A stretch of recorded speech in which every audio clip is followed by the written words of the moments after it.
Sweet. Sure enough, we both thought of this idea, recovery. I was thinking about it, you just popped into your head.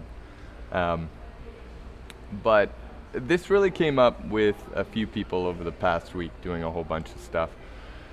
And I think some people forget that when they're training, over the course of a few weeks within a given cycle, or leading up to an event or whatever you're doing, most of the time there is a phase in which we are loading the body.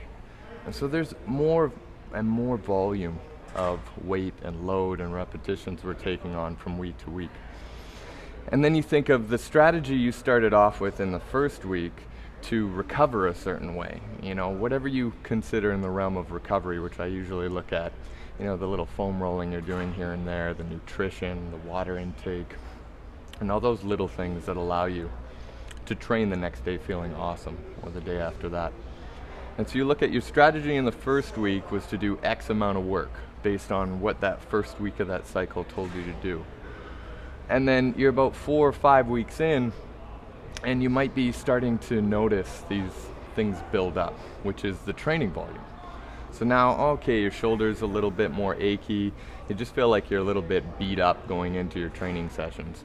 And what people sometimes fail to do is increase the recovery work that they're doing, or start to maybe sub out a day for some more active recovery when you need to. So I've talked about this before, which is like calling the audible on a given week. And even for myself, I just finished a cycle in which I did a whole bunch of work, and I find myself to a point where things are getting a little more achy, and I was doing a bunch of work, but I really wasn't doing enough to offset all the new volume I was taking on. So the last week here has been great. I'm doing things like sitting in this straight jacket sit. I'm doing a lot of articular work for my joints. I'm focusing on my breathing, getting back into my nutrition, but I'm still moving. But I'm just thinking how you might be able to make that work when you come in here at the Schule Fitness.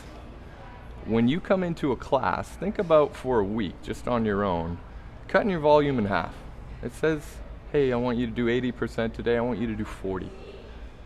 Now you can still do the same amount of repetitions everybody's doing, but I want you to hold yourself to the time cap, 12 minutes.